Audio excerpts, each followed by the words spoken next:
وما آتاكم الرسول فخذوه وما نهاكم عنه فانتهوا. أعوذ بالله من الشيطان الرجيم. بسم الله الرحمن الرحيم. الحمد لله رب العالمين والعاقبة للمتقين والصلاة والسلام على رسوله محمد وآله وأصحابه أجمعين أما بعد. Assalamu alaikum qarindoshlar. Biz bugun hadis ko'rsatmalar darsimizning 73. darsini o'qiymiz. Darsimizning mavzusi fil siratdan o'tish degan haqda bo'ladi. Endi fil sirat bu mushu musulmonlar jannatga o'tish uchun jahannam ustiga tiklangan jahannamdagi bir kavrukni ko'rsatib turadi. Fil sirat bu qilishdan ittik, qildin inchga deb qaraladi. Filsirat bu filsirat kavruki ba'zi insonlarga shu qildin inchga bo'lsa, yine ba'zi insonlarga shunda kangri bir vodiyga o'xshash kangri bo'ladi. Demak, insonlar qarta, har inson qarta filsiratning ahvoli o'xshash bo'lmaydi. Filsirat haqida Alloh subhanahu va taolo Sur Maryamning 71-oyatida bunday deydi. Estaizu billahi mineşşeytanirracim. Ve in minkum illa variduha kana ala rabbika hatman maqdiya. Allah subhanahu wa ta'ala deydi ki, ey insanlar, sizlardan her bir adam cehennem üstüge tiklengen filsirattin çokum ütüdü. Bu ütüş Allah subhanahu wa ta'ala hüküm kılgan keskin bir hüküm bulup, bu hükümne yaşkanda kaytırvatçı yok dedi.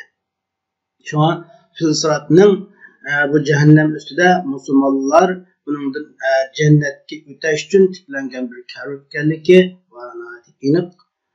Endi bu haqda biz Peygamber sallallahu aleyhi ve sellem'nin hadislerini ko'rib o'tamiz. Bugungi darsimiz mush hadis ko'rsatmalari darsi yine mush Ma'alimus Sunna an-Nabawiyya degan kitobning 184-hadisi bilan boshlanadi. عن أبي هريرة قال أناس يا رسول الله هل نرى ربنا يوم القيامة؟ فقال هل تضارون في الشمس ليس دونها سحاب؟ قالوا لا يا رسول الله. قال هل تضارون في القمر ليلة البدر ليس دونها سحاب؟ قالوا لا يا رسول الله. قال فإنكم ترونه يوم القيامة كذلك. Abi Hurayra radhiyallahu anhu'dan rivayet qilinib, Abi Hurayra radhiyallahu anhu mundaq degan. Nurg'un odamlar mundaq dedi: "Ey Allohning payg'ambari, biz qiyomat kuni Rabbimiz tabarak va taoloni ko'ralamtimiz" deganda Rasululloh sallallohu alayhi va sallam deyki, "Sizlar hech qanday bulut bo'lmagan uchuq bir kunda quyoshni ko'rishda o'zaro bir-biringizlarga zarar yetkazamsizlar? Qisqanlish qilib men ko'rsam bo'pti deb zarar yetkazamsizlar? Hech qanday bulut bo'lmagan, bulutsiz bo'lgan, havo uchuq bo'lgan shunday kechida tulun oyni kurashdan, tulun oy kechisi tulun oyni kurashdan bir-biringizlarga zarar yetkazamsizlar?" deganda ular yo'q ya Rasululloh dedi. Rasululloh sallallohu alayhi vasallam dediki, "Sana undaqda haqiqatan Allah subhanahu wa ta'alaning qiyomatida ana shunda uchuq birisi-biringizlarga zarar yetkazmagan holatda, birisi-biringizlarga qistashmagan holatda, xuddi oyni rahat ko'raligining odat, quyoshni rahat ko'raligining odat ana shunda ko'rsizlar" dedi. Deb Rasululloh sallallohu alayhi vasallam yine boshqa bir ahvollarni bayon qilib deydi-ki, "Yajma'ullohu an-nasa fayaqulu man kana ya'budu shay'an falyattabi'hu. فيتبع من كان يعبد الشمس ويتبع من كان يعبد القمر ويتبع من كان يعبد الطواغيت وتبقى هذه الأمة فيها منافقها فيأتيهم الله في غير السورة التي يعرفون فيقول أنا ربكم فيقول نعوذ بالله منك هذا مكاننا حتى يأتينا ربنا فإذا أتانا ربنا عرفناه فيأتيهم الله في السورة التي يعرفون فيقول أنا ربكم فيقولون أنت ربنا فيتبعونه ويضرب جسر جهنم." Peygamber Aleyhisselam deydi ki Allah subhanahu wa ta'ala barlık insanlarını kıyamet günü cuglaydı. Yani cemi insanlarını Allah bir orunga toplap annikin deydi ki şu mendin başka narsaga ibadet kılgan kişi şu ibadet kılgan ma'budlarga ergeçsin deydi. Şunu bilen quyoshga şu ibadet kılgan kişi quyoshga ergeçdi. Ayga ibadet kılgan kişi ayga ergeçdi. Tağutlarga yani Allah'tan başka şundak ma'budlarga başka şeylerge ibadet kılan kişiler şunu ergeçdi.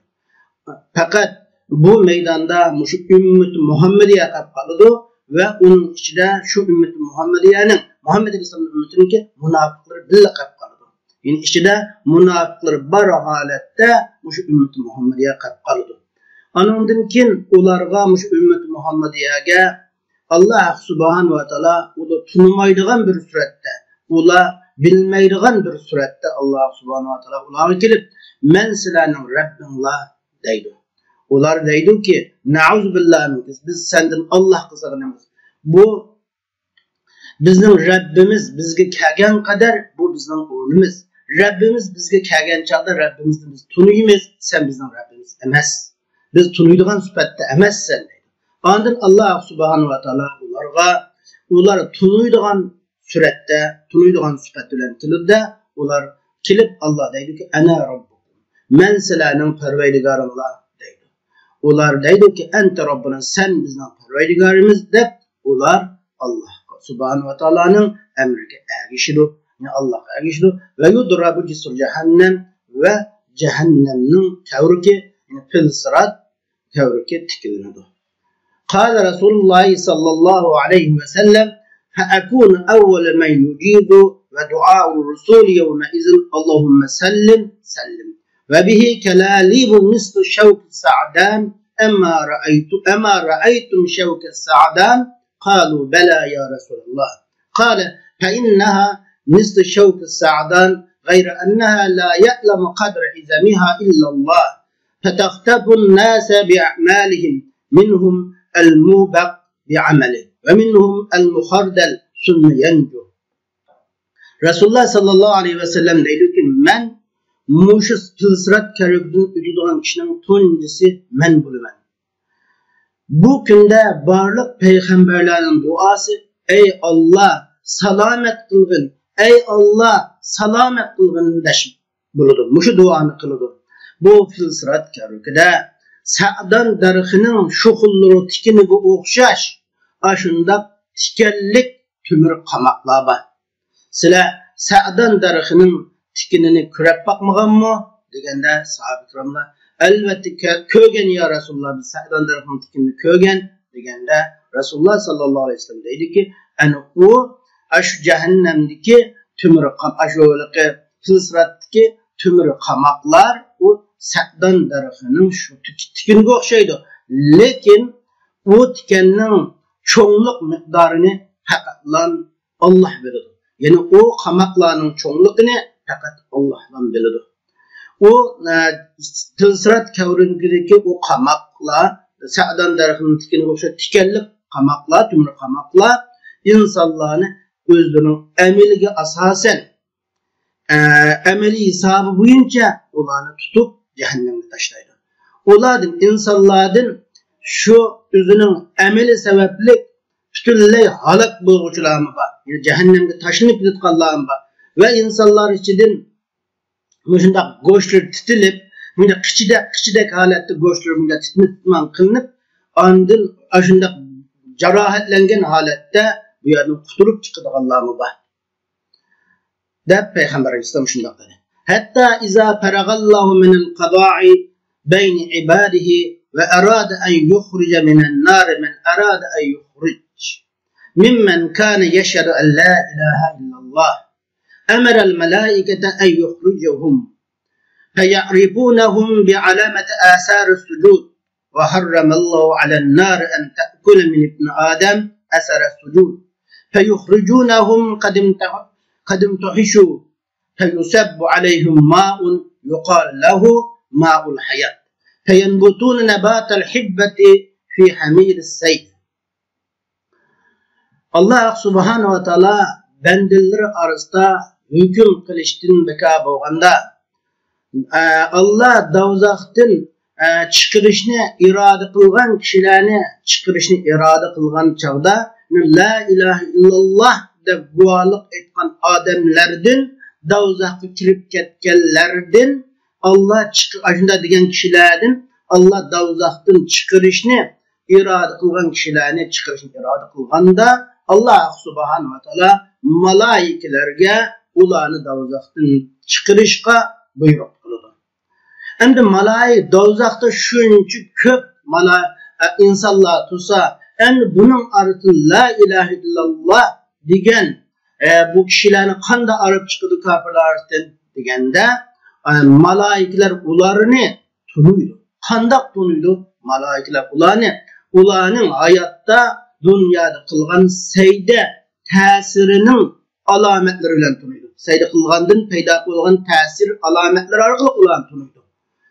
Bu ular davzaq kirip ketken bolsa, ular kuyap bedenleri hemmisi küllap ketken bolsa, ularning seyde tesirini qanday okudu desa, Allah subhanahu wa ta'ala davzaqqa Adem ballarından seydinin tesirini, yine seyde kılgan azalarını yemeslikке yaşını haram kılgan, yişni toskan.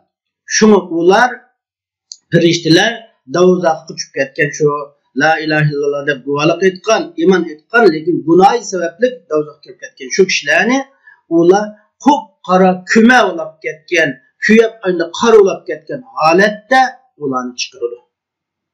Şunun bilen bu ayında kuyap qar olap ketken ama seyde urulları köymegen bu insanlarga, bu kişilerge hayatlık suyu deyiladigan bir su ularga tökülüdü de ular şu sel iqtib kelgen ahlet çavalar içinde dan üngende ünüdü. Yani ular xuddi sel iqtib kelgen şu ahlet çavalar içinde ziraatların urukları tiz ünüdü. Bunun tizdan ünüp çıkıdı. Nayet yup yemeden aşı nayet yeşil ünüp çıkanlar yani bular küyek ahvalları o kardep ketken ahvallar asli kalmaydı burada. Ve yebqa raculun minhum muqbilun bi vecihi alen nar feyekulu ya Rabbi kad qaşebeni reyhuha ve ahrakani zekauha fesrib vecihi anin nar فيزال يدعو الله فيقول لعلك إن أعطيتك أن تسألني غيره فيقول لا وعزتك لا أسألك غيره ويصرفه وجهه عن النار. Ulardan fakat aşı davzaqdan cennetke kirgizildi. Ularga maul hayat suyu, hayatlık suyu koyulup ular cennetke kirgizildi. Ulardan fakat bir adam kap kalıdı. Yani yüzü davzaq kılıngan, aldı davzaq kılıngan halette bir adam kap kalıdı. O adam dedi ki ya Rabbi davzaqның ses turakları meni zehirlivattı, meni qattiq aziyat berdi ya Allah. O davzaqның otunun yalqulları, onun otunun kızıqlığı meni köydürüvattı ya Allah. Mening yüzümni şu davzaqdan cennet tarafı bir qayrivatgan bolsang ya Allah. Bu davzaqdan yüzümni başka tarafı bir qayırıp koygan bolsang ya Allah deb o hemişe Allah subhanahu wa ta'ala dua kıldı. Ondan Allah subhanahu wa ta'ala deydi ki eğer ben sana senin tilikini bersem, sen tiligen arzuyunu ben sana bersem, sen yine bana kılıyorsun. Sen benden onundan başkasını soramsi ki degende yani ben senin soğuğunu bersem, benden onundan başkasını yine soruşun. Mümkün sen ne aşını soraysa dep aşındak degende o adam deydi ki ya senin izzetin olan kasemi Allah soğum, onundan başkasına soğumayın. Manmış yeterli ki Allah deydi. Şunun olan o Allah subhanahu wa ta'ala bu adamın yüzüne davzaq taraftan cennet tarafına karıp koydu. Sümme yaqulu ba'de zâlike ya Rabbi qarribni ila babil cenneh feyekulu eleyse kad za'amte en tes'eleni gayrahu veylek ibn Adem ما أغدرك فيزال يدعو فيقول لعلك إن أعطيتك ذلك تسألني غيره فيقول لا وعزتك لا أسألك غيره ويؤتي الله من عهود ومواثق أن يسأله غيره فيقربه إلى باب الجنة فإذا رأى ما فيها سكت ما شاء الله أن يسكته. O adam aşınından kin onun yüzüne cennetke koygandan kin o adam ey Rabbim menim cennetin dervazasına bir yakınlaştırıp koygan bolsa cennet işine bir yakın kılıp koygan bolsa deydi. Allah deydi ki ey sen mendin bayam soğunundan başkasını soğumaz bana muşundak bir ifadelerini bildirmeden mi? Ya ey Allah ben ondan başkasını soğumaz kasemlerini kılıtsan muşundan başkasını soğumazlıkı ifade bildirmeden mi? Hey sen muşu Adem balısın. Senin muşundak vadisiga vafa kılmaydıgan vadisiga vafa kılmaydıgan nima şundak kılvetdi? Sen nimindak vadisiga vafa kılmaysan? Dep şundak deydi. O Adem hemişe ey Allah meni cennetning işiga bir yaqinlashtirib qo'ysan deb hemişe Allah'a dua qildi. Allah deydi ki agar men sana ve senin soğuk aşını bersem, senin soğuğunu sana bersem, yine sen menden ondan başkasını sorasın ki, degende o deydi ki, ya hergüz soğumayım, senin izzetin olan kısım ondan başkasını soğumayım Allah, ey Allah deydi. Andın Allah subhanahu wa ta'ala bu adam nurgun ahde misaklarını birdi. Nurgun onundan başkasını soğumazlığa nurgun ahde misaklarını birdi. Allah subhanahu wa ta'ala bunu cennet dervasına yakınlaştırdı. O adam o cennet dervasına o nedenle Allah yakınlaştırdı. O adam cennetteki ahvallarını körgende o Allah onu cim duruşunu halgan müddet Allah'tan bir nesoma cim durdu. Onun dinkin deydi ki o adam sümme yakulu Rabbi adkhilni el cennet sümme yakulu أوليس قد زعمت أن لا تسألني غيره ويلك يا ابن آدم ما أغدرك فيقول يا ربي لا تجعلني أشقى خلقك فلا يزال يدعو حتى يضحك فإذا دهك منه أذن له بالدخول فيها فإذا دخل فيها قيل له تمنى من كذا فيتمنى ثم يقال له تمنى من كذا فيتمنى حتى تنقطع به الأماني فيقول له هذا لك ومثله معه. Andın o adam deydi ki ey Rabbim meni cennetke kirgizgen bolsan ya Rabbim deydi. Allah deydi ki ey sen o bayan soğunundan başkasını menden soğumay qallıqınga ifade bildirgen emesmittin. Koy seni hey Adem balası Hey sana, hey Adem balası, senin muşun sen nemanda, nemancı mı?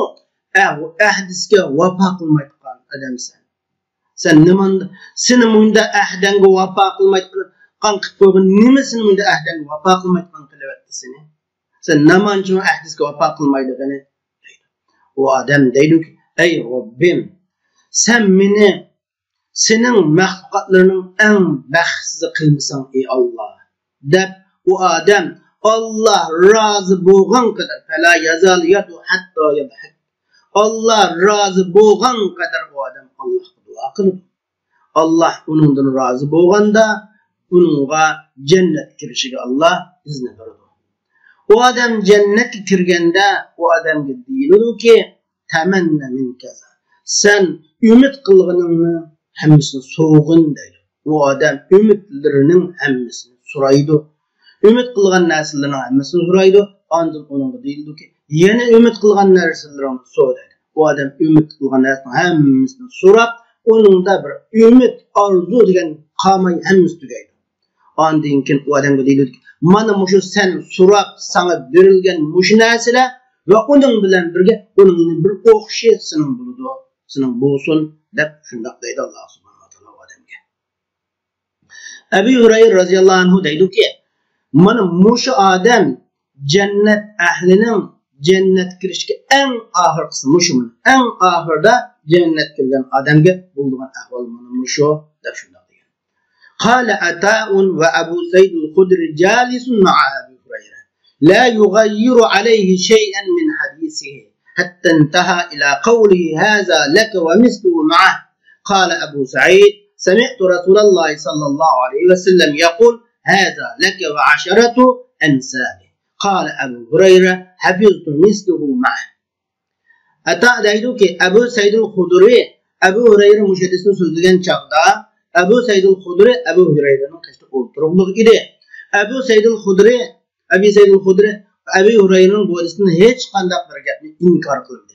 Ama Ebu Hureyre özünün muşu ve bunun okşaşlısının bolsun diye kelgende Ebu Said dedi ki men Resulullah sallallahu aleyhi ve sellem'nin muşu sen soğan nesinin bolsun ve bunun 10 okşasının bolsun dep Allah şundak deydi digenligini Resulullah sallallahu aleyhi ve sellem'den anlagan degende Ebu Hureyre men onun okşu onun bilen bildi bolsun misluhu ma'ahu degenni yaklap dep yaklagan tim degen. Endi bunu Qazi İyaz bu iki rivayet otunu juglap mındak deydi. Demek Ebu Said el-Hudri'nin iki rivayetinde muşu sen soğan nese ve onun 10 okşusının bolsun degen bolsa Ebu Hureyre'ninki de muşu senin soğunu ve onun bir okşusının bolsun degen iki rivayetini juglap. Belki Resulullah sallallahu aleyhi ve sellem bu hadisini iki kıtım söylediğen bu işi. Birinci kıtımda Ebu Hureyre degende söylediğen bu işi. İkinci kıtımda Ebu Saidul Hudri söylediğen bu işi mümkün. Doğru o adam için belki 10 okşum bu işi mümkün dep bayan kılgan. Yani İmam Müslim'nin Sahih Müslim'de hatırlap çıkan hadisinin lafzida sırat kavruk yana bu sırat kavruki fayudra bu siratu beyne zahri cehennem fa akun ana ve ummeti evvel men yucizu ve la yetekellemu yevme izin illa rusul ve da'ver rusul yevme izin Allahümme sellim sellim. Müslim'nin lafzida bu sırat cehennemnin çın oturgu tikinlidu. Men ümmetim bilen bille bu sırat kavrukidin ötüdüğün kişilerin tuncisi men ve men ümmetim bulumuz şu günde hakatlan peygamberlerle gap kıldı. Ondan başkalar söz kılmaydı. Peygamberlerin şu gündeki duası ey Allah salamet kılgın. Ey Allah salamet kılgın deşuludu. Dep şuna koyalım. Bu hadisini İmam Bukhari, Sahih Bukhari namlı kitabında rivayet kılgan. Hem de müminlerin Allah Azze ve Celle'ne kıyamet günü kürüşü Allah'ın müminlerine ata kılan en katı nimeti. Sahab-ı kiramla Allah onlardan razı olsun. Allah'ın küreşke intayını resmen boğaçka ulanı muşu suallarına meşgul kılıptı. Onlar şu Resulullah sallallahu aleyhi ve sellem'den ey Allah'ın peygamberi biz Resul Allah'ın kıyametini kürelemtimiz de soğan müşedisi beyan kılıngandır. Hem de Ebu Hureyre bu vakti haber verip bizge deydi ki kişiler Resulullah sallallahu aleyhi ve sellem'den kıyamet günü biz Rabbimize kürelemtimiz degende Resulullah sallallahu aleyhi ve sellem ularga kıyamet günü Allah subhanahu wa ta'ala'nın kürüşüde hiç andak şübi kalmaydıgan şekilde rüşen halette mundaklar cevap vergen. Sile muşundak hiç kandak kuyaşını tusuduğan bulut yok. Bulutsuz uçuk bir günde kuyaşını küreşte birisi kıstamçılık kılıp birisi bizimlerini işitip birbirlerine eziyet yetkizemizler. Aşındak hava uçuk bulgan tulun ay keçisi de tulun ayını küreşte birbirlerine zarar yetkizemizler. Sile muşundak bulut boğmagan uç günde kuyaşını küreşte şekillenemizler degende ular ya Resulullah yak ya Resulullah degende Resulullah sile tulun ayı keçisi de aşındak tulun ayını küreşte bulutsuz boğan tulun ayını küreşte bunun da şekillenemizler degende onu yak degende Resulullah sallallahu aleyhi ve sellem dedi ki sizler Allah subhanahu wa ta'ala'nın kıyamet günü anışındak hiç şek şüphesiz kürüsteki nari uçuk görürsüne. Yani Allah sizlerge kıyamet günü özü aşkarı boğanda sizlar Allah'ın aşında uçup kuruslar ki bazılar bazısını tutup aladigan, bazılar bazısını zarar yetkizadigan, bazılar bazısını qistab qo'ygan ahvol bo'ladi. Xuddi quyosh unda bulutsuz bo'lgan kundagi quyoshni ko'rishda, bulutsuz bo'lgan 14 kunlik ay kichik tulum ayni ko'rishda bir-biringlarni qistab qo'ymaganga o'xshash, ko'rakda zarar yetkazganmaganga o'xshash, shunday kuruslar deb Rasululloh sallallohu alayhi vasallam shunday javob bergan. Endi Rasululloh uningdan keyin Rasululloh bu ahvolni sahobalarga bayon qilib bergandan keyin Rasululloh sallallohu alayhi vasallam insonlarning qiyomatni insonlarning bir necha turlarga bo'linganligi, ularning ahvolining bir necha bo'lganligini, kishilar xuddi dunyoda aqidalarda har xil bo'lganga o'xshash, qiyomat kunida ularning ahvoli har xil bo'lganligini bayon qilib, Rasululloh sallallohu alayhi vasallam deydiki, Alloh subhanahu va taolo qiyomat kuni, qiyomat qoyim bo'lganda barliq insonlarni dünya bo'lib Adem alayhissalomning davridan tortib davr qiyomat qichi bo'lgan barliq insonlarni Alloh bir yerga to'plab, ularga Alloh deydiki, shu mendan boshqa bir narsaga ibodat qilgan kishilar ibodat qilgan narsaga ergashsin deydi. Ulardan quyoshga ibodat qilganlar quyoshga ergashadi, oyga ibodat qilganlar oyga ergashadi. Onundan başka her xil tağutlarga ibadet qilgan ergashganlar bo'ladi. Onun ibadet qilganlar shunga ergashadi. Faqat u yerda orasida mushu munofiqlar bir holatda ummati Muhammadiy alam qolib qoladi. Hammasi qolganlarcha hammasi o'zi shu ma'bud bilan birga jahannamga ketadi, dozoqqa kirib ketadi. Endi ummati Muhammadiy alam qolib qoladi. Chunki munofiqlar bu ummati Muhammadiyaning ichida bo'ladi. Nima ish qilsa? Chunki munofiqlar shu kunda xuddi dunyoda musulmonlarning orasida yo'g'ini o'lib, musulmonlarning orasida o'zini musulmonlarchilik, biz musulmonlikni oshkorlab, shu yugandek qiyomat kuni ashara musulmonlar bilan pardinni oladi. Ularga haqiqat ochiq oshkor bo'lganda ular mu'minlarga ergishib oladi. Ular balkim ashuni bilan manfaatlanish uchun shuningdan bir foyda kelib qolarmiki, musulmonlarning orasida bizga haqiqat foyda keladi deb ularga ergishib oladi. Va yoki yana bir ehtimollik, ular dunyoda islomni oshkorligi uchun, biz musulmon deb islomni oshkorligi uchun shunga ular qiyomat kuni musulmonlar bilan birga hashr qilinishi bu ehtimollik. Demak, ular qanday bo'lsin ummati Muhammadiyaning ichida ya'ni birga mushara qolib qoladi. Qachongacha desa Alloh subhanahu va taolo mushunda xabis tayyibdan xabisni, ya'ni mushu pok bo'lgan mu'minlardan paskini bo'lgan mu'minlarni ayirayotgan qadar mu'minlarni turadi. Ondan mushunda orasida munofiqlar birga bu holatda Alloh azza va jalla ularni imtihon qilish uchun, ular bilan Allohning g'ayriga ibodat qilgan bu munofiqlarning o'rtasini ayirib tashlash uchun Alloh ularni imtihon qilib, ular tunimaydigan bir sifatda, musulmonlar Allah'ni tunimaydigan bir sifatda Allah'ni qish keladi. Kelib, o hammalarga deydiki, men sizlarning Rabbinglar deydi Alloh boshqalar. Mu'minlar uni inkor qiladi.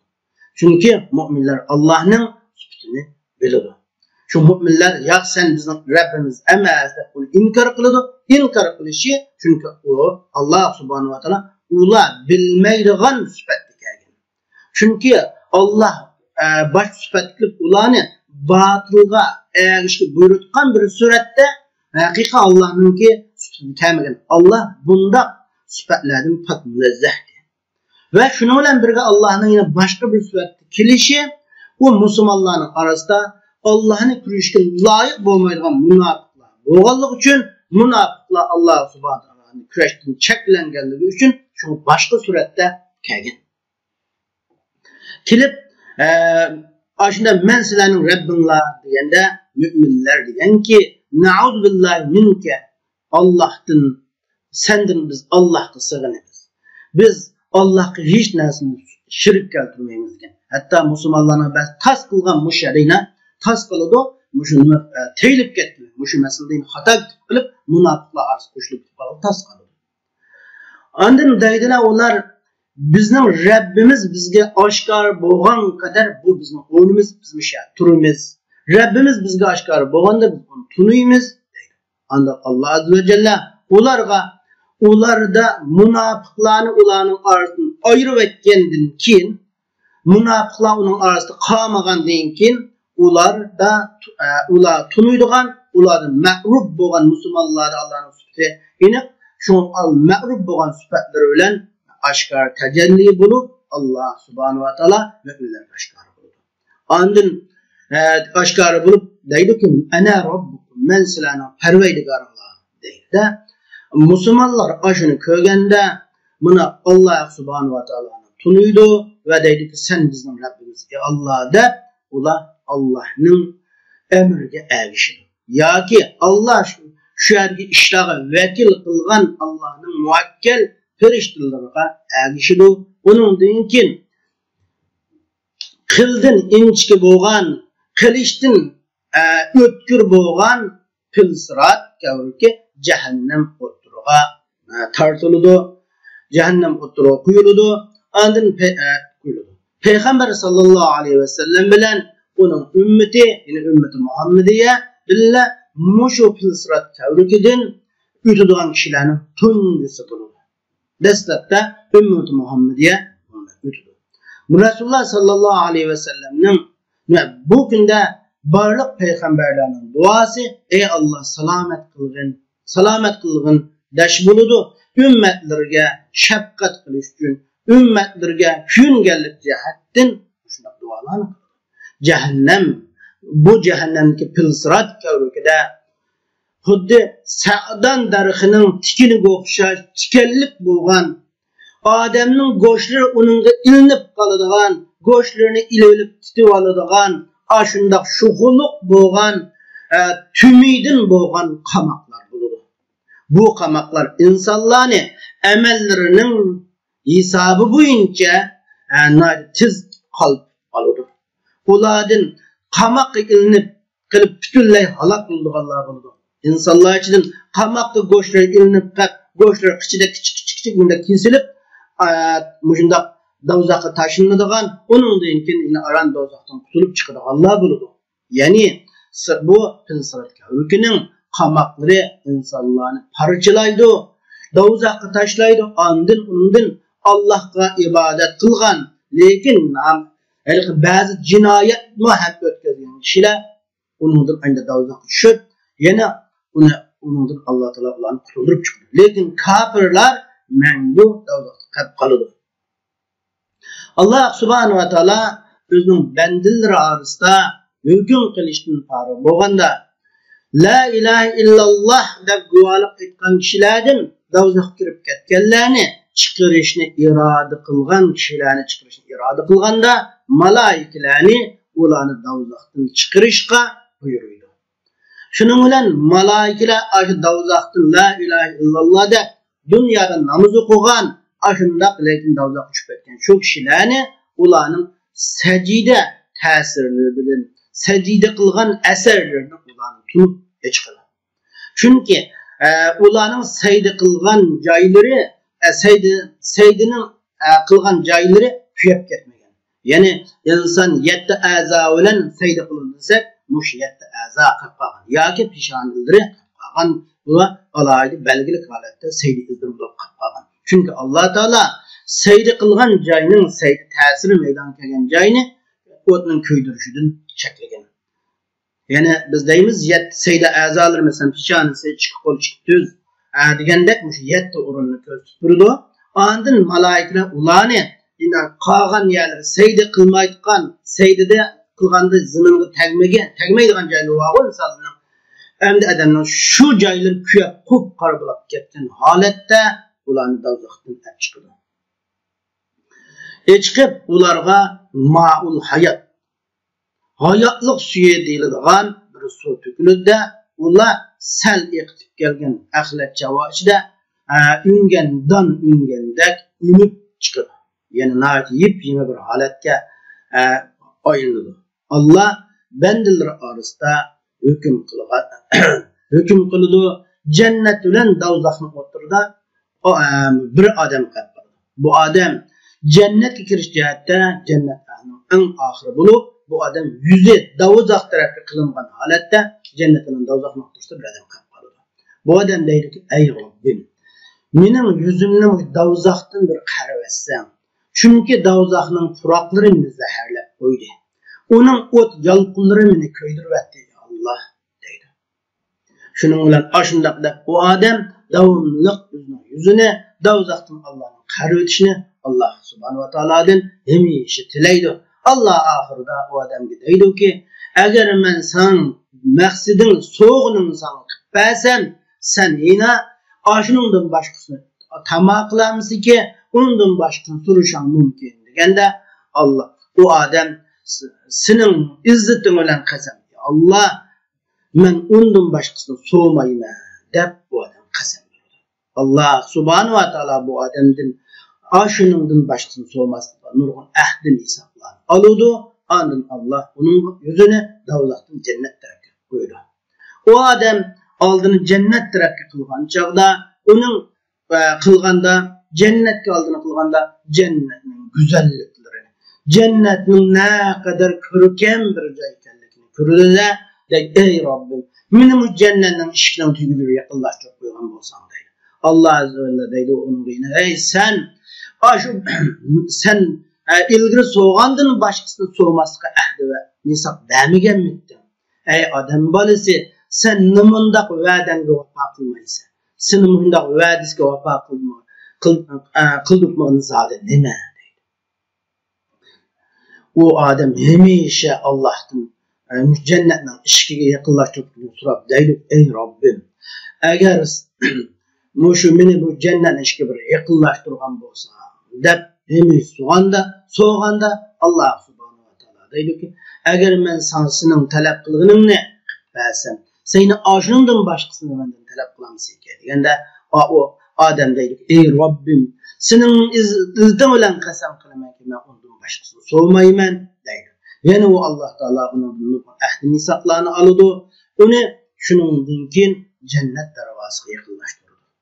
U odam jannat darvozasiga yaqinlashib borganda o jannatning ichidagi gullarni, uning ichidagi xushalliqlarni, uning ichidagi ko'rkamliklarni, uning ichidagi go'zalliklarni ko'rib hayron qoldi.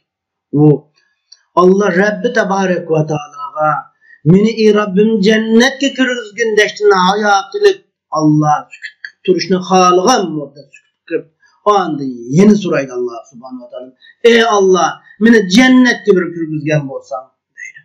Allah deydiki, voy sana ey odam bolasi, nimandaqsan va'dangga vafo qilmaysan, nimandaq qilgan gapingni turmaysan deydi.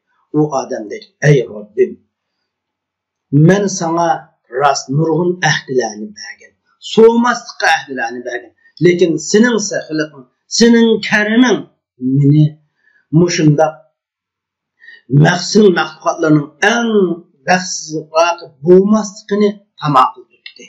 So'rashni tamom qildi.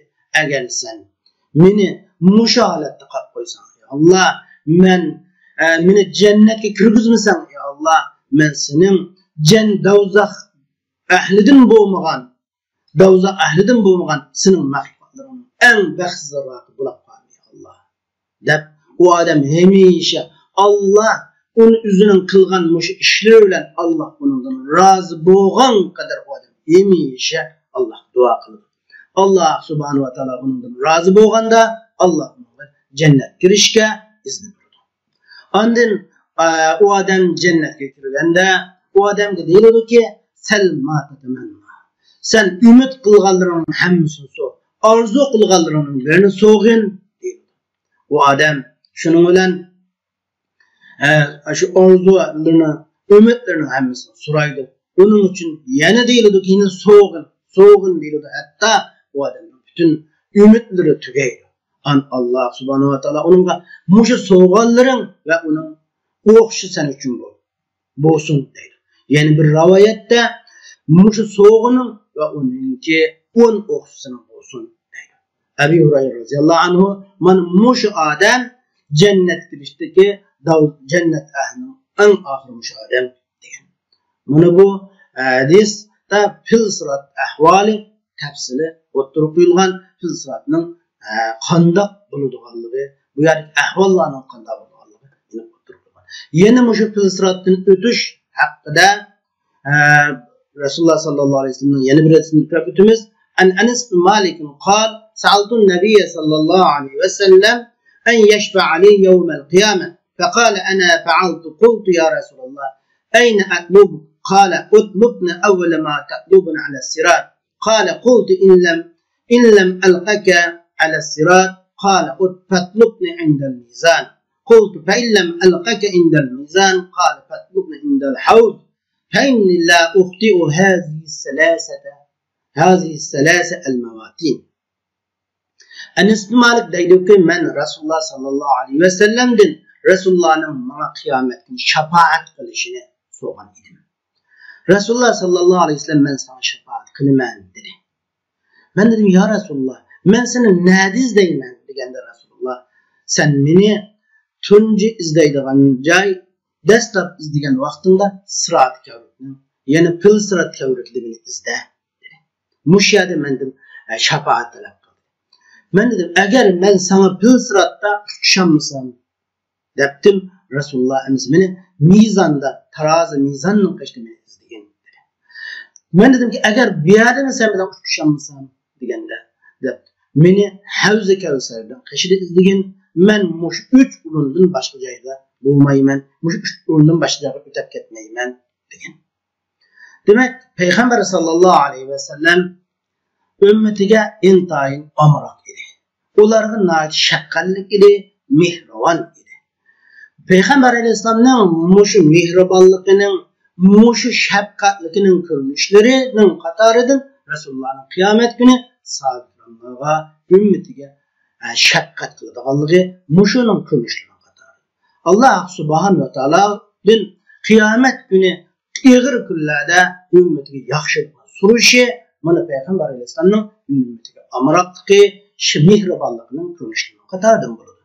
Yine şu Rasululloh sallallohu alayhi vasallamning ummatiga mehribonligining ko'rinishlarining qatoridan Anas radhiyallohu anhu xabar bergan bo'lsa ahvollar.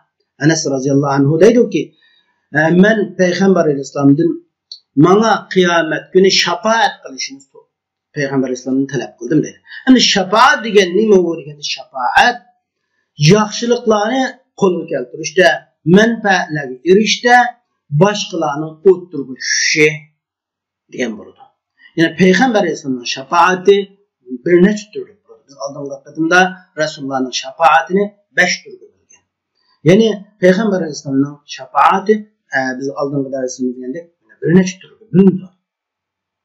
Endi Peygamber Aleyhisselam dedi ki Anas radhiyallahu anhuga men sana şefaat qilaman dedi. Anas radhiyallahu anhu dedi, men ya Resulullah sizlarni qaymushu men sizning şefaatlarga muhtoj bo'ladigan o'rinlardan qaysi o'rinda sizni izdayman Resulullah? Nerede tapamman sizni deganda uni Peygamber Aleyhisselam sen meni izdaydigan, menga muhtoj bo'lgan tunji o'rinda meni pil sirat kavrukligini tapqin, mushayada meni izdegan dedi.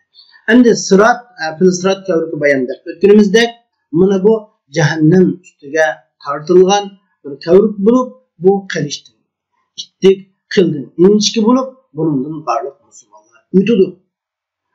Bundan o'tashda, bu yerda o'tashda tafsili har xil ahvollar bo'ladi. Qiyomat kuni buni o'tashda har xil ahvollar bo'ladi. Mu'minlar bundan yani cehennemge tushib ketmasdan o'tib qutuladi. İnsanlardan endi mushu mu'minlar ichida buni tushib ketadiganlari bo'ladi. Dovzoqqa tushib ketib tashlanib ketadiganlari bo'ladi. Dovzoqda gunohiga qarta jazolangandan keyin andin jannatga amma chiqadi. Lekin kofirlar mangu jahannamda qolib qoladi. Payg'ambar alayhisalom mana mushu filsirat kavrukning ummati bilan o'tadigan kishilarning tunjisi bo'lib, barliq payg'ambarlarning duosi bu kunda ey Allah bizni salomat qilgin deyish bo'ladi. Anas radhiyallohu anhu deydi-ki, men ey Allah, ey Rasulullah, men sana aşı filsirat kavrukda seni tapolmasam, seni uçuşamasam, ne deb seni tapaman deganda payg'ambar alayhisalom sen meni mizonning qishida topsan, tarozi mizonning qishida topsan. Tarozi mizon bu bendilerinin emelleri onunla tartıldığı bir taraza. Barlık yaxşı yaman emeller onunla tartıldığı bir tarazını gösteriyor.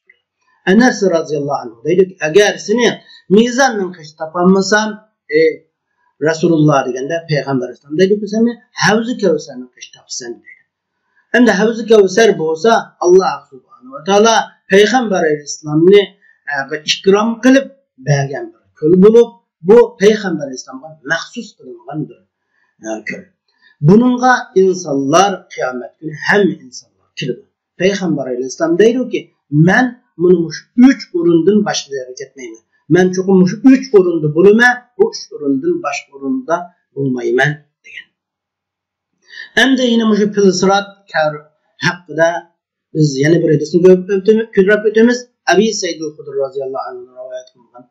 En Abi Seyyid el-Hudri kal Resulullah sallallahu aleyhi ve sellem yuda'u siratu beyne zehrani cehennem. Ala hasekin ke hasekis sa'dan. Sümme yestecizun nasu fenacin musellem. Ve mehtucun bih. Sümme nacin. Muhtebesun bihi ve menkusun fiha. Abi Seyyid el-Hudri radıyallahu anh'ı mındaktaydı. Resulullah sallallahu aleyhi ve sellem mındaktaydı. Fil-Sırat kavruki cehennem otturusuğa sa'dan darıxının tikini okşaş tikenler üstüge kuyurudu. Kişiler bu Fil-Sırat'tan ütüdü. Ötkende nurgu bazı bunundan insanlar üçtürlük halette ütüdü. Bazılar yani bunundan ünümlük, salamet halette, tutukluk halette hiç kandak zahmi uçurmagan halette. Onundan bazıları nâki titman kılıngan, bedel, ığır, zahmilengen, titilgan halette. Ütep tutuk kazanır. Bazıları onun da Fil-Sırat'ta tutuklanıp cehennemge dum yine kalısı astın kılınıp taşınır. Hem de ahiretke işiniş ve ahirette yüz beradigan ahvallarga, ahiretke korkunç ahvallarga hem işiniş imanның ruknlarından bir rukni. Hem de aşı Fil-Sırat ve Fil-Sırat'ın üteşke işiniş mi ahiretke işinişnin cümlesini hesaplanır. Bu hadiste Abi Seyyid el-Hudri radıyallahu anhu deydi ki, men Resulullah sallallahu aleyhi ve sellem'nin mındak degenligini anlagan. Fil-Sırat cehennemnin için otturusuğa muşu tartılıdığan bir kavrup bulup, cehennem üstü tiklengen kavrup bulup, bu kavrupta insanlar, bu kavrup, ne bu Fil-Sırat insanlarını cennet bilen insanlar otursa ayırıp dururdu kıyamet günü. Degen. Yani yine bazı rivayetlerde bu Fil-Sırat kıldın inçke, kılıçtın ittik dep tasvirlengen. Lekin insanlar muşu Fil-Sırat'ın emelinin hesabı günç ötüdü. Bazılar için inçke bolsa, bazılar için kamri buludu. Müminler bu Fil-Sırat'ını kamri halette görüdü. İnsanlar muşu Fil-Sırat'ın ötüdü. Bunu da muşu Fil-Sırat'ın nurgun kişiler tutuyor yönüdü. Emelleri hesabı ötep bazı insanlar sağ salamet ötüdü. Bunun da hiç kandak eziyet yetmeydi. Çünkü bu insanlar emelleri takamül bolgan, noksanlık görülmegen insanlar. Bazı insanlar yine o Fil-Sırat'ta tümür kamaklar ilip göçlerini titip aşında zahmi uçurgan halette ütüp kutuldu. Ama bazı insanlar o kavrukten, yine Fil-Sırat'ın üteşten çeklenip ola davzakka kallısı aslan kılınıp cehennemge taşınıdı dep qaralgan. Hem de Ebi Zer'den boğan yeni bir rivayette muşu Fil-Sırat'ın üteşi hakkında yine bugünkü muşu dersimizdeki muşu hadis görsetmeli dersinin hesabınca 187. hadiste Ebi Zer radıyallahu anh Menin halilim Resulullah sallallahu aleyhi ve sellem bana mundaq ahdini qilgan.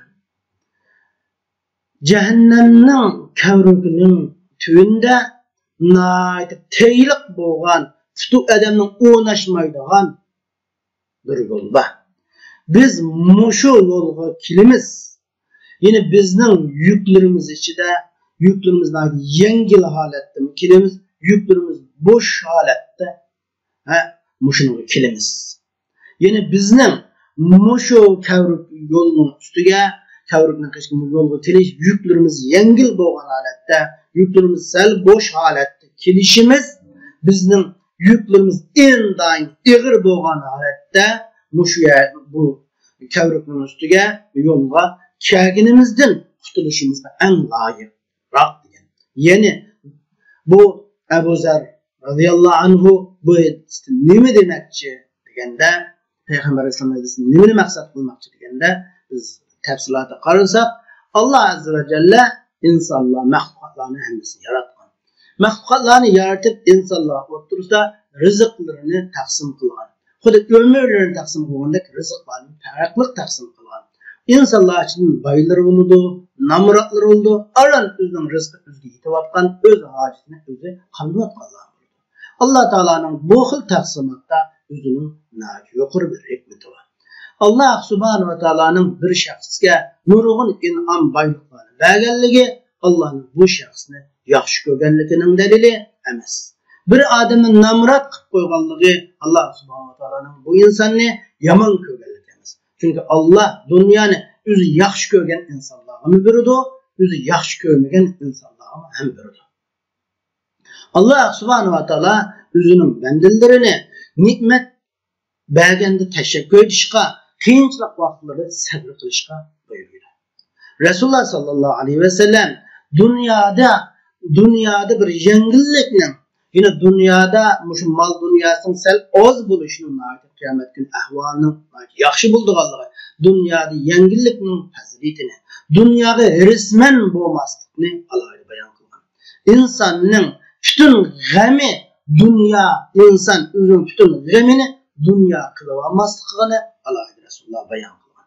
Endi Abu Asma degan ravi deydiki, u Abu Asma rahimahullah Abu Zar radhiyallohu anhu qishiga Abu Zar radhiyallohu anhu Rabzat degan joyda chig'ida uning qishiga kirgan.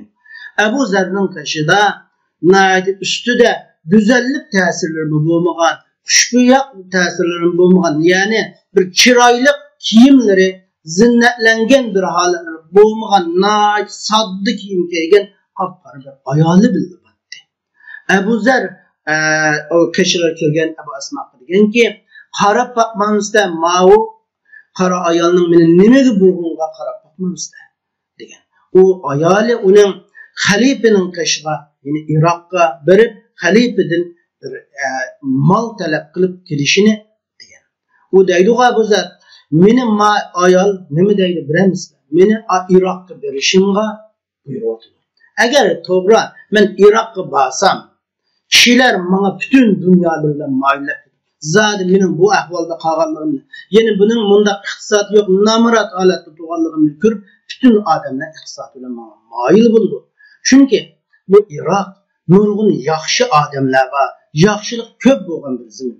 Mol dunyo intayin ko'p bo'lgan zamin. Kishilar meni ko'rib aytdi, "Voy ma'u Peygamber Aleyhisselam'ın sahabilerinden bo'lgan bir sahabe deb menga kishilar meni mollarim bilan ko'mib o'tdi." Buni bilma. Lekin mening Halilim dostum bo'lgan Rasululloh sallallohu alayhi ve sellem mana shundoq bir ahdini qilganki, jahannam kavrugining ostida odamning puti o'ynashmaydigan teylik bir yo'l bo'ladi. Yine jahannam kavrugidan insonlar o'tgan chog'da ana shu teylik uzun yo'l o'tadi. Bu jahannam kavrugidan hamma odam o'tolmaydi. Bunundan qanday odamlar o'talaydi deganda, dunyodan oz narsa olgan, dunyodan oz narsani olgan, gunoh qilmagan, ma'siyatlarga tushmagan, dunyoda oz olgan, dunyosi oz bo'lgan odamlar o'talaydi. Chunki dunyo bo'ladi ekan, buni hisoboti bo'ladi. Ama bu odamlar buni o'tganda farq o'tadi. Yani közün yumup boğucu ütüp kaldı. Dek bunda tiz ütep ütüp kaldı. Çakmak dek ütüp Allah var. Bunun üstüdün. Yani Ebu Zer deydi ki Resulullah'ın böylesini bayan deydi ki biz Resulullah degen biz şu kavruk yapılsırat kavrutige yüklerimiz yengil halette kilişimiz bizim kutuluşumuzga yani eğer yük ilgilir bulak kâginimizden kutuluşumuzga en layık. Yani biz bu fırsat kavruk. Ötkende yüklerimiz üstümüzdeki mesuliyetlerimiz, iktisatımız yengil halette öz halette muşundan özsek biz öteşnaydı. Asan buludu dep şundak degen. Yani pul sırat kârükidin çokum insanlarının ötü doğallığı. Ama bunun da dünyadaki mesuliyet günahkar bolmagan adamlarının ötüğen altı ölen cinayetçi bolgan adamlarının iktisadi köp bulup bu iktisadın cahide şiltenmegen adamların iktisadını bulup bunu cahide kılamagan adamların ahvalının fark bulduğunu oturup koygan. Endi yine bugünkü dersimizin ahirki hadisi 188-de Abdullah ibn Mes'ud radıyallahu anhu dedi. Ana Abdullah ibn Mes'ud radıyallahu anhu fi kavlihi azze ve celle estaizu billahi mineşşeytanirracim yes'a nuruhum beyne eydihim. قال يؤتون نورهم على قدر أعمالهم منهم من نوره مثل الجبل وأتناهم نورا من نوره على إبهامه يطفئ نور مرة ويوقد أخرى. Abdullah ibn Mes'ud radıyallahu anhu Allah azze ve celle'nin o müminlerin insanların nurları ulanın oldu mağdu diyen Allah subhanahu wa ta'ala'nın Surah Hadid'nin 12. ayetindeki yes'anurum beyne eydihim diyen Allah'ın söz hakkında mındaktaydı. İnsanlar kıyamet gün üzünün nurlarına ulanın emellerinin miktarı boyunca böyle. Uladın nuru tağdek nuru ba adamlar mı bulur? Her bir aşağı Fılsırat tarafından öteşte bir çırak yandırılın nur böyle şu nur kılıyordu. Tağdek nuru ba adamlar mı bulur? En nuru az boğan kişi nuru üzünün tutunun barmıkıda bir nur boğan kişiler bulup bu nur bir katım ucudu, yine bir katım yanıdı. Bu şunda aletlerin bulurdu. Bu hatta yine Abdullah ibn Mes'ud radıyallahu anhu tefsir bir hadisini bayan kılıp ular kıyamet günü özünün emelleri miktarı nurlu verildi. Ulardan nuru tağdek nuru bulup özünün aldıda şu özünün aldığını yutup duruvatkan tağdek nurga birilgenlerini buldu. Hem de onundan mı yukarı tağdın mı yukarı nurga birilgenlerini buldu. Bir hurma derhi okşaş on tırpıge on kuluda bir on tırpıda nur birilgenlerini buldu. Onundan tüverrak nur birilgenlerini buldu.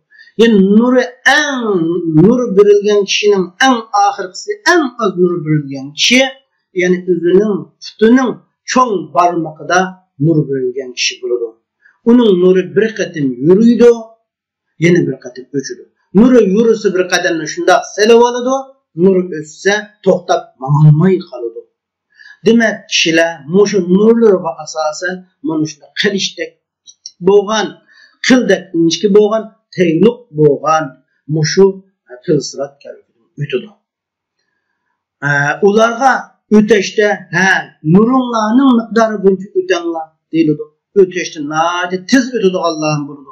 Çakmaktak ütep ötüdü Allah'ı buludu. Şamaldak ötüdü Allah'ı buludu. Küzü yumup eç boğucu ütep ötüdü Allah'ı buludu. Nade asta kırıp kalan tuluğdun mezdim mıngandak nade tez mevcut ötüdü Allah'ın buludu. Demek emel miktarı bunca ötüdü. En az ötüdüğünü şu en nuru az birilgen kişiler bulup barmıkının çoğun barmıkada tutunup boşun nuru bulup bir katım üçep boşunda onu hele kulu yokçu kulu ölen bir yerde ilinip kalgan hele putu ölen bir yerde ilinip kalgan demek etraflarını otla yürüvatkan kamakla onun bedellerini zıdıklıvatkan halette müminlerden yeni mındak tutudu Allah'ım. Demek kanda ötep muşundak zahmi uçurap ötken can doğdu mush fıtrat kavrudan qutulganda ular deydi ki bizga seni ko'z tutib bo'lgandan keyin bizni sendan qutuldurgan Allohga hamdlar bo'lsin deb bu fıtrat kavruda shunday deydi. U odam deydi ki Allah bizga hech kimga bermagan, hech kim bilmagan narsani Allah bizga berdi deb xo'sh bo'ladi. Demek mana bu fıtratdan o'tash ahvolidan biz bir necha hadisni bayon qildik. Mushunday bo'ladi. Endi darsimizga xulosalaydigan bo'lsak, oxiratdagi ishlar dunyodagi ishlarga tutib o'xshamaydi. Ammo ismda o'xshab qoladi. Oxiratning nurg'un narsalari ismda o'xshagan bilan oxiratdagi ishlar amaliyotda, mohiyatda dunyoning ishlariga o'xshamaydi. Ikkinchisi, mushu taklifat insonga bo'lgan taklifat jannatga kirganda yoki do'zaxda qaror olganda, jannatga qaror olganda tugaydi. Uchinchisi, fıtrat kavruki bu qilishdan ittik, qildin inchga, lekin bu butkul insonlarni, mahluqotlarni o'ziga sig'diradi. To'rtinchisi, bu jahannamning o'ti, do'zax o'ti katta haroratli bo'lgani bilan ko'ydirashga buyruq qilingan doiraning sirtini ko'ydamaydi. Shunga insonlarning sayr qilgan joylari o'tga tushgan insonlarning ko'ymay qolib qoladi. Beshinchisi, bu hadislardan shuni ko'ramizki, duoning ne kadar fazilatli ekanligini, duoning fazlini ko'rib o'tamiz va umidning ne kadar yuqori ekanligini, ümit sizlenmeslik lazım ekanligini, ümit var bo'lishning lazım ekanligini ko'rib olamiz. Chunki boshunda duosi ijobat qilinmaydigan, endi shu duo qilishga yo'lni qo'yolmaydigan darajada odamning ashunda Allohga duo qildirmaganda, Allohdan umidini uzmaganda oxirat jannatga kirganligini istisqo'rib. Yana bu darslarimizda shuni ko'ramizki, mush ummat Muhammadiyadan gunohkor bo'lgan bir jamoat do'zaxda jazolanib, azoblanib, ahli shafaat bilan Allohning rahmati bilan do'zaxdan chiqadiganligini ham ko'ra olamiz. Ya'ni hadisda amini solihlarga ko'p qilishga, do'zaxdan qutulish uchun, do'zaxdan qutulib saqlanish uchun amini solihlarni ko'p qilishga alohida hadisda bir chaqiriqlarning borligini biz bu darsimizda ko'ra olamiz. 8-incisi, mush insonni egasini halok qiladigan yomon amallardan saqlanish lozimligini ham ko'ra olamiz. Ham hadisda mu'minlarning qiyomat kuni mu'minlarning Alloh azza va jallani kurash sharafiga erishadiganligini bu darsimizdan ko'rib o'tamiz. 10-incisi, darsimizda mush amallarning eng afzali namoz ekanligini ko'ra olamiz. Chunki shu namozda ruku sayda qilgan joylarni qiyomat kuni o'tning yemaydiganligi, bu sayda izlari jahannamda qolib qoladiganligi, bu ko'ymay qoladiganligi uchun shu namoz amallarining eng afzali ekanligini ko'ra olamiz. Ham bu darslarimizdan fıtrat kavrigining zodi haqiqatan bor ekanligini, buningga ishonish lozim ekanligini, buningdan mu'minlarning cho'qim salomat o'tadiganligini ko'ra olamiz. 12-incisi, mu'minning azobi kofirning azobi o'xshamaydiganligini. Chunki mu'minning jasadlarining hammasiga azob umum bo'lmaydi. Buningdan sajda o'rinlari, sayda qilgan joylari davlat azoblanmay salomat qoladiganligini ko'rib oldik. Endi dersimiz shuni bilan oxirlashdi. Lekin biz bir mulohiza yurgizib boqaylik. Biz sirat kavribda deb o'zimizni mulohiza qilsak, biz hozir sirat kavribda bo'lsak, sirat kavrikida bo'lsak, biz ostimizda jahannamni ko'zimizni açsak, ostimizda jahannamni ko'rsak, jahannamning oshunda qiqirgan, ayna o'kirgan ovozlarini, qattiq chiqiraq ovozlarini jahannamning anglasak, bizning ahvolimiz nima bo'lib ketadi? Biz putimizning birini shunda shu pilsirat kavriga qo'ysak, uning nima qilishdan ittik ekanligini, uning qildakdan mubak inchganligini his qilsak, ammo o'tashga majbur ekanligimizni ham bilsak, xaloyiqlarning oldimizda ashunda teyilib ketayotganligini, zabani firishtalarning ularning davza ashuna pilsirat qamoqlari bilan qamoqlarni ilib tashlab bir qatın ashuna jahannam o'tiga tashlayotgan bir ko'rinishni ko'rsak, bizning ahvolimiz nima bo'lib ketadi? Biz shu ahvolga qarasak, biz qandoq ahvolni ko'rgan bo'lamiz? Biz qandoq ahvolni, mushu ko'rinishni ko'z oldimizga bir baksak, qandoq ko'rinishni bo'lib ketamiz? Shunga Allah subhanahu wa ta'aladan bizning mushu pilsiratdan salomat o'tishga muvaffaq qilishini so'raymiz.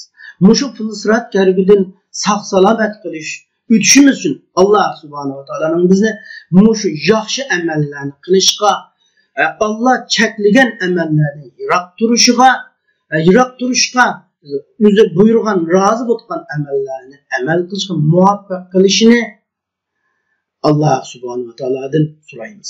Va oxir da'vana alhamdulillahi robbil